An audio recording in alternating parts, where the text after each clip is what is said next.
नमस्कार दोस्तों। कल इंडिया के स्क्वाड के अंदर एक चेंज हुआ। अक्षर पटेल जो फाइनल मेन स्क्वाड के अंदर थे, अब उनको रिजर्व के अंदर डाल दिया गया और अब शार्दुल ठाकुर आ गए। और बहुत बहुत बहुत चीज चल रही है कि क्यों चहल क्यों नहीं, चहल क्यों नहीं, चहल क्यों नहीं। तो आपको इस वीडियो के अंदर हम तीन चीजें बताएंगे। चहल क्यों नहीं, उसका आंसर हम देंगे। दूसरा, शार्दुल ठाकुर का आना सही था और अक्षर पटेल का जाना सही था या नहीं वो।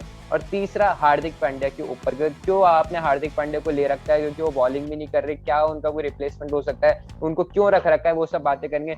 मानस आपके खुश थे शार्दुल आए और अक्षर गए उसमें? शार्दुल ठाकुर की नो डाउट काफी अच्छा मेरे को लगा। काफी अच्छा फील हुआ मेरे को जब शार्दुल ठाकुर ने एंट्री मारी, क्योंकि अच्छा परफॉर्म कर रहे हैं पिछले कुछ टाइम से टीम इंडिया के लिए। मैं उनके इनकमिंग से बिल्कुल दुखी नहीं हुआ, पर मैं अक्षर पटेल की आउटगोइंग से काफी दुखी हुआ, क्योंकि ये मतलब क्या चीज हुई अभी तक कुछ क्लियर नहीं हुआ, क्लैरिफिकेशंस नहीं है इसमें। हाँ। यार निशान, मेरा भी उसका होना हम्म। यार। अक्षर पटेल एक ऐसा गेंदबाज है जो मतलब खुद का हमेशा 100% देता है, चाहे फील्डिंग हो बैटिंग भी अच्छी कर देते हैं। और बॉलिंग तो आपने देखी थी पिछले बार उन्होंने टेस्ट में तो अच्छी बॉलिंग की थी। मैं चाहता था कि राहुल चहर को रिप्लेस कर सकते थे हाँ, एज अ। देखिए ना, ये मेरे हिसाब से आप अक्षर पटेल के साथ गलत हुआ है यार। आप मतलब इतने अच्छे यूनिफॉर्म गेंदबाज को बाहर रखे विदाउट रीजन, अभी तक जिस टाइम स्टेट भी नहीं गए रीजन, ना इंजरी ना कुछ। और जिसमें दिल्ली कैपिटल्स प्ले ऑफ में क्वालिफाई की है और मुंबई इंडियंस को क्वालिफाई भी नहीं की थी प्ले ऑफ में। और आप ऐसे प्ले ऑफ में जो प्लेयर है उनकी टीम के प्लेयर को आप हटा के शार्दुल ठाकुर को अंदर रखते, मानो कि शार्दुल ठाकुर सही है अंदर लाने, लेकिन मेरे हिसाब से हार्दिक पांड्या की रिप्लेसमेंट है, फिर राहुल चहर की रिप्लेसमेंट है। देखिए, अक्षर पटेल की मैंने देखा, अक्षर पटेल की पूरे सीजन यूई लेग के अंदर बढ़िया परफॉर्मेंस है, बॉल से भी और बैट से भी। बैट से भी उन्होंने एक 3 छक्के मारे थे अभी सीएसके के खिलाफ रविंद्र जडेजा की बॉल पे। तो मतलब पूरी बैट से भी बढ़िया परफॉर्मेंस आ रही है, बॉल से भी आ रही है। लेकिन एकदम से इन्होंने जब अनाउंस करा ना, मुझे एक तो अनाउंस का टाइमिंग गलत लगा, क्योंकि उसके उसी दिन कल ही मैच था दिल्ली वर्सेस केकेआर का, और उसी दिन की सुबह ये अनाउंस हुआ कि अक्षर दिन में अनाउंस हुआ कि अक्षर पटेल आ गए। अक्षर पटेल गए, शार्दुल ठाकुर आ गए। तो यार मैं सोच रहा हूँ, अब वो जो प्लेयर आपकी पूरे दिल्ली की 11 के अंदर, उसकी मेंटेलिटी के अंदर क्या असर पड़ा होगा कि यार मैं मेन स्क्वाड के और अंदर कल था और नेगेटिव कल मेरे को रिजर्व। कल और कल, कल हाँ। नेगेटिव इम्पैक्ट भी आया था परफॉर्मेंस में। हाँ, और कल परफॉर्मेंस उतनी अच्छी आई भी नहीं थी, क्योंकि मैं देखना चाह रहा था उनकी परफॉर्मेंस देखने के बाद अगर वो फैसला लेते ना, तो अक्षर पटेल को भी होता कि यार कोई कमी रह गई होगी मेरे में। लेकिन उन्होंने मैच से पहले ये फैसला लिया, तो यार अक्षर पटेल की परफॉर्मेंस भी नहीं है और थोड़ा सा उनके दिमाग में चल रहा होगा कि यार मे बी मैं बढ़िया परफॉर्म करूँ। ये एक चीज जो मुझे ऐसा लगती है कि हुआ होगा कि देखो अक्षर पटेल शारजा की पिचेस पे काफी अच्छी बॉलिंग की है उन्होंने, हमने देखा है लो हम्म। इकोनॉमी के साथ। अब देख रहे थे कि टीम इंडिया का शारजा में कोई मैच है नहीं ऐसा सच, तो हम्म। अगर दुबई और ओमान में ऐसे कुछ हुआ तो हम्म। ये वहां पे टैकल नहीं कर पाएंगे सिचुएशन, और शार्दुल ठाकुर काफी अच्छी परफॉर्मेंस दे सकते हैं। देखिए, may be decision that's why. Decision की बात है, चलो वो तो सही है, लेकिन मैं कह रहा था वो टाइमिंग गलत हो गई, क्योंकि अब वो प्लेयर के ऊपर क्या असर पड़ेगा कि आपने एकदम से उसको रिजर्व के अंदर डाल दिया और 2 दिन टाइमिंग की पहले वो। गलत हुई है, हम्म। मैं ऐसे बता रहा हूँ कि बेसिकली वो कि फैसला तो क्या एकदम से, रीजंस। देखिए वो फैसला सही तो था। शार्दुल को सब लोग चाह रहे थे मेन स्क्वाड के अंदर है, जिस तरह से परफॉर्मेंस है रही बैट से भी बॉल से भी। लेकिन मैं हार्दिक पांड्या की जगह लाना चाहता था शार्दुल, क्योंकि हार्दिक पांड्या आपकी बॉलिंग नहीं कर रहे हैं। और अभी रिपोर्ट्स आई है एएनआई की, जिसके अंदर उन्होंने कहा है कि हार्दिक पांड्या पूरी तरह से फिट नहीं है 100% बॉलिंग के लिए, लेकिन Hardik Pandya as a finisher fit है। यार मुझे यार ये समझ नहीं आ रहा कि जो बंदा बॉलिंग नहीं कर रहा लेकिन वो एज अ फिनिशर खेल रहा है, अब वो कौन सी। यार मैंने मानस से उस दिन भी पूछा, तो उससे आप बताइए कि मैंने मानस से पूछा था कि जो बंदा आपके बॉलिंग कर सकता है तो वो फिनिशर एज अ फिनिशर खेल रहा है, और जो बॉलिंग नहीं कर रहा। मतलब यार ये मुझे कुछ समझ नहीं आ रहा। मानस सब क्या कहना चाहेंगे? मतलब जो प्लेयर बॉलिंग ही नहीं कर रहा, तो आपने उसको टीम में रखी क्यों रखा है? कोई फिटनेस इशू है या कुछ है, और वो बैटिंग कर रहा है अच्छे से? तो इस पे क्या कहना चाहेंगे आप? मैं इस चीज को ऐसे मानता हूँ कि शार्दुल ठाकुर, अगर हार्दिक पांड्या में देखो, अगर सिक्सर्स लगाने की कैपेबिलिटी है ना, तो पूरा हम्म। शोल्डर्स की जान लगती है, सब हम जानते हाँ, हैं, ये चीजें और सारी बॉलिंग हम भी वैसे जानते ही हैं। होगी। बॉलिंग भी वैसे ही होगी, तो अ, ये चीज बिल्कुल समझ के परे है कि अगर फिर इतना जोर ही लगा पा रहे तो फिर सिक्स भी नहीं मार पाएंगे इतने सारे, या फिनिश भी नहीं कर पाएंगे इनिंग्स को। मैं नहीं मानता इस चीज को, आप शार्दुल ठाकुर की तरफ जाना चाहिए था हार्दिक पांड्या की जगह। एएनआई की रिपोर्ट आई कि Hardik Pandya is not 100% when it comes to bowling. His primary job is finishing the games in टी20 world cup. At present he is a batsman for India and he is working on his bowling. तो यार batsman की तो कमी थी नहीं ना। ईशान किशन है आपके पास, सूर्य कुमार यादव है, फिनिशिंग का काम है तो ऋषभ पंत कर देंगे। हार्दिक पांड्या से फिनिशर मैं उनको प्लेइंग 11 के अंदर देखूं तो मैं तो उनको शायद ही देख पाऊँ, क्योंकि रविंद्र जडेजा भी वो काम कर रहे हैं। तो या तो आप वो 100% फिट बॉलिंग के लिए नहीं है, बैटिंग के लिए फिट है, तो मुझे बिल्कुल समझ नहीं आ रहा। और इनकी जब से इनकी बॉलिंग इन्होंने श्रीलंका के अंदर डाली थी बॉल, वो भी 2 ओवर डाले थे, उसके बाद से मेरे को इनकी कुछ समझ नहीं आ रहा। रोहित शर्मा से पूछते हैं, वो कहते हैं कि वो फिट नहीं है लेकिन हम उनको रिकवर करेंगे। महिला जयवर्धने से पूछते हैं, वो कहते हैं कि हम उनको ज्यादा प्रेशर डालेंगे तो फिर उनका वो बैटिंग भी नहीं कर पाएंगे। यार अब आपकी ऐसी स्थिति, तो आपने उनको टीम में रखी क्यों रखा है? आप उनको खिला के दो, आप रेस्ट दे दो पूरा प्रॉपर, कि यार आप नहीं खेल पा रहे तो आप रेस्ट दे दीजिए। उत्सव आपके कहना चाहेंगे? यार इस पे यही कहना चाहूंगा कि यार आपने सही कहा बिल्कुल कि हार्दिक पांड्या मतलब फिट क्यों नहीं है बॉलिंग के लिए। कोई रीजन भी नहीं है ऐसा कि शोल्डर पे जोर आएगा, यार ऐसा थोड़ी होता है। मतलब हमने हार्दिक पांड्या को देखा है कितने मैच जिताए एशिया कप में भी, और उनकी बॉलिंग का एक बहुत बड़ा इम्पैक्ट रहता है इंडियन टीम में। और मतलब एकदम से आप कह दो कि वो बॉलिंग के लिए फिट नहीं रहेंगे। और आपने सही कहा कि शार्दुल ठाकुर को भी ले लिया है स्क्वाड में, रविंद्र जडेजा को भी ले लिया, तो और फिनिशर्स भी हैं।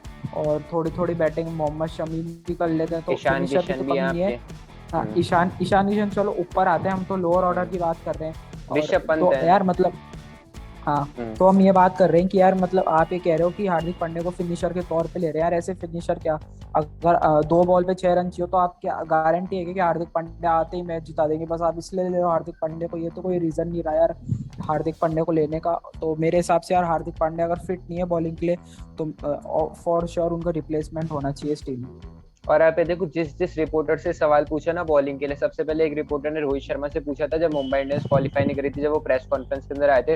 उन्होंने बोला कि हम उनको देख रहे हैं लेकिन हम चाहते हैं कि 1-2 हफ्ते के अंदर वो बॉलिंग कर ले। फिर उसके बाद महिला जयवर्धने से पूछते तो बोल रहे कि हम उनको बॉलिंग नहीं करवाना चाहते क्योंकि अगर वो बॉलिंग करेंगे तो बैटिंग नहीं कर पाएंगे। मतलब उनका ये स्टेटमेंट था कि अगर हम उनको बॉलिंग के लिए फोर्स करेंगे तो वो बैटिंग नहीं कर पाएंगे। तो यार मैं तो कह रहा हूँ फिर आपने इनको स्क्वाड के अंदर रखी क्यों रखा जब उनकी ऐसी सीरियस इंजरी है कि आप बॉलिंग करवाओगे तो बैटिंग नहीं कर सकते। तो आप स्क्वाड से हटा दो, उनके रहने या रहने से कोई फर्क नहीं पड़ने वाला। जब आपके पास शार्दुल ठाकुर आ चुके हैं, अक्षर पटेल थे, वो भी फिनिशिंग कर सकते थे। तो यार मुझे उनका कोई रोल नहीं पता चल रहा अभी तक। एज फिनिशर है तो मैं उनको नहीं मानता कि हार्दिक पांड्या से फिनिशर, मैं हार्दिक पांड्या को ऐसे ऑलराउंडर जानता और वही होनी चाहिए टीम के अंदर। जब तक वो बॉलिंग नहीं करेंगे तो मैं उनको प्लेइंग 11 के अंदर भी नहीं रखना चाहता। तो मैं तो बस यही कहना चाहूंगा। फिर उसके बाद यूसी चहल की बात करें तो क्या आप देखते थे चहल को टीम में स्क्वाड जब चेंज हुआ? क्योंकि बहुत लोग कह रहे थे चहल को आना चाहिए जिस तरह से यूई के अंदर परफॉर्मेंस हुई। मानस, चहल को तो देखो आना था, अब किस जगह आना है ये राहुल समझ चहल में की नहीं आ जगह रहा। आता है यार। टीम मैनेजमेंट का जो सिलेक्शन है ना, सिलेक्शन क्राइटेरिया मुझे समझ के परे लगता है। राहुल चहल जो परफॉर्म नहीं कर रहे हैं उनकी जगह आप रिजर्व्स में डाल के चहल को ला सकते थे और ट्रैवलिंग रिजर्व्स की संख्या थोड़ी बढ़ा सकते थे, पर ऐसा हुआ नहीं। पता नहीं क्या सोच के टीम मैनेजमेंट ने सिलेक्शन किया है इस बार। देखिए चहल को तो यार मैं चाहता था, चहल ने बार बार प्रूव करा अपने आप को आरसीबी के मेन बॉलर रहे, और जब जब उनको विकेट चाहिए था वो बीच में निकालते थे, लेग स्पिनर है। और फिर उनसे जब लॉजिक मांगते हैं रिपोर्टर्स तो वही के जवाब देते हैं कि वो फास्ट स्पिनर नहीं है, स्लो स्पिनर होने चाहिए। तो यार ये तो मुझे कोई लॉजिक नहीं लगता। शिखर धवन का लॉजिक पूछा, वो कह रहे हैं कि उनको रेस्ट देना चाह रहे हैं, बोले रेस्ट उनको T20 वर्ल्ड कप से रेस्ट दिया। तो इनके तो एक तो लॉजिक भी मुझे समझ नहीं आ रहा। जो जो सवाल पूछ रहे हैं हार्दिक पांड्या के, कह रहे हैं कि बॉलिंग नहीं कर सकते लेकिन वो फिनिशर है, ये भी मुझे लॉजिक समझ नहीं आया। चहल को तो मैं चाहता था राहुल चहर की जगह, वरुण चक्रवर्ती मस्त है, उनको होना चाहिए। राहुल चहर की परफॉर्मेंस यूवी के अंदर नहीं आई तो आप चहल को ला सकते थे, राहुल चहर को रिजर्व में रख देते। और अक्षर पटेल को यार, अक्षर पटेल का मुझे डिसीजन देखकर ठीक ठाक इसलिए लगा कि शार्दुल ठाकुर आए। अगर कोई और आता तो फिर मैं डिसीजन गलत मान सकता था, लेकिन अक्षर पटेल की जगह शार्दुल ठाकुर आ रहे हैं तो सही, क्योंकि इंडिया के पास 3 ही पेसर थे। अब शार्दुल आ गए तो 4 पेसर हो गए क्योंकि हार्दिक बॉलिंग नहीं कर रहे, तो 4 पेसर्स हो गए तो थोड़ा सा वर्कलोड शमी बुमराह और उनके ऊपर थोड़ा सा कम हो जाएगा और इंडिया के लिए फायदा होगा अगर शार्दुल ठाकुर आते हैं तो बाकी मुझे डिसीजन सही लगा। मैं बस एक ही चेंज चाहता था, चहल आ जाते पूरी टीम के अंदर तो बढ़िया रहता। राहुल चहर की जगह उत्सव आपके चाहते थे? देखिए यहाँ सही डिसीजन है कि शार्दुल ठाकुर आए हैं और वो मतलब बैटिंग भी कर सकते हैं टीम के लिए।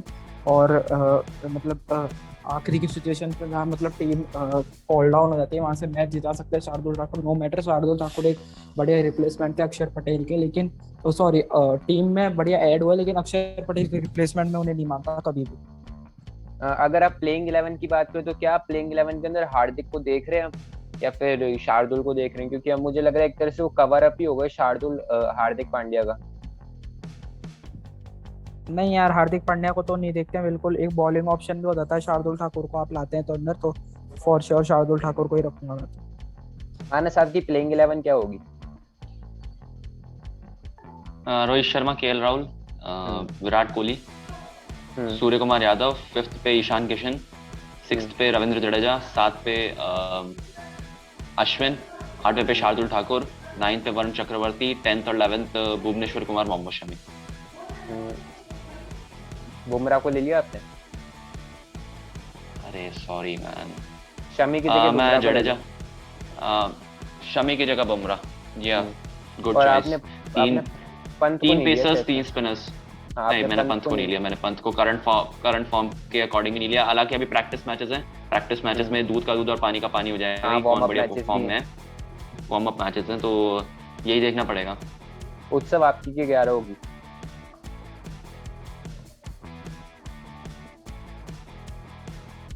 उत्सव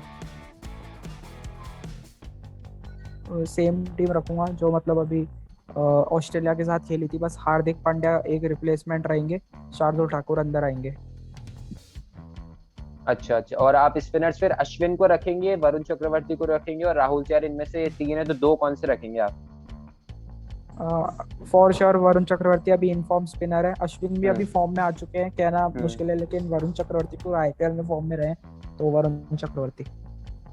और मैं बाकी दर्शकों को बता दूं, जो भी ऑडियंस है, कि ये तो पूरा रिजर्व्स के अंदर अब अक्षर पटेल है, श्रेयस अय्यर है और दीपक चहर है और शार्दुल ठाकुर मेन स्क्वाड के अंदर आ चुके हैं। लेकिन इंडिया ने अब नेट बॉलर भी लिए, तो नेट बॉलर आप यहाँ पे देख सकते हैं, मैंने स्क्रीन शेयर करी है।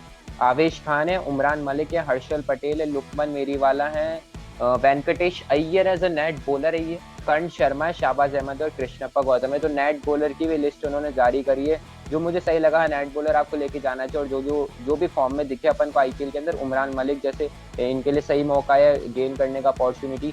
वेंकटेश अय्यर ऑलराउंडर है, इनको लेकिन मुझे लग रहा है वेंकटेश अय्यर को मेन लेने का ये था कि इनको आगे के लिए तैयार कर रहे हैं वो लोग, नेट बॉलर की तरफ लेके, और हार्दिक पांड्या का आगे replacement. Even Karn Sharma is a part of this. देखिए, आवेश खान आपके पास है, उमरान मलिक, मैं समझ में नहीं आ रहा कि आप युजवेंद्र चहल को भी एज अ नेट बॉलर भी नहीं रख सकते, मतलब क्या देना आ गए, समझ के पड़ रहा है। देखिए अब देखिए, मैं तो कह रहा हूँ कि अब आपने यूजी चहल को उसमें मेन स्क्वाड में नहीं रखा, तो मैं नेट बॉलर के अंदर देखने के दिन नहीं आया मेरे उनको, क्योंकि जैसे उन जैसे बढ़िया स्पिनर को मैं नेट बॉलर के अंदर तो नहीं देख सकता, तो अच्छी बात है नेट बॉलर के अंदर उनको नहीं लिया। क्योंकि देखिए, प्लेयर की रेपुटेशन बिल्कुल डाउन हो जाती है। नेट बॉलर वो होते हैं जो आपके अभी अभी आए हैं मेन, और जिनको चांस नहीं मिलता उसके अंदर, तो नेट बॉलर के अंदर तो मैं उनको नहीं देखता। स्टैंड बाय में देख सकता था, लेकिन अब वो भी दिन ऐसे आ गए कि उनको वहां पे भी नहीं देखना पड़ रहा। तो होप करता हूँ कि वो बढ़िया परफॉर्मेंस करते रहो और फिर बाद में टीम को गलत साबित करे कि यार मुझे होना चाहिए था। और बाकी आप देख सकते हैं, हर्षल पटेल को लिया, लुकमान मेरीवाला को लिया, वेंकटेश अय्यर, कर्ण शर्मा, शाहबाज अहमद, कृष्णप्पा गौतम, आवेश खान, उमरान मलिक को लिया है। पूरी नेट बॉलर की लिस्ट है। तो फिलहाल इस वीडियो को सकते हैं, अगर आपको वीडियो अच्छी लगी हो तो वीडियो को लाइक कर देना, शेयर कर देना, चैनल को सब्सक्राइब कर देना, और आप कमेंट के अंदर जरूर से बताना कि क्या ये डिसीजन इनका बिल्कुल सही था या फिर गलत था। बहुत बहुत शुक्रिया।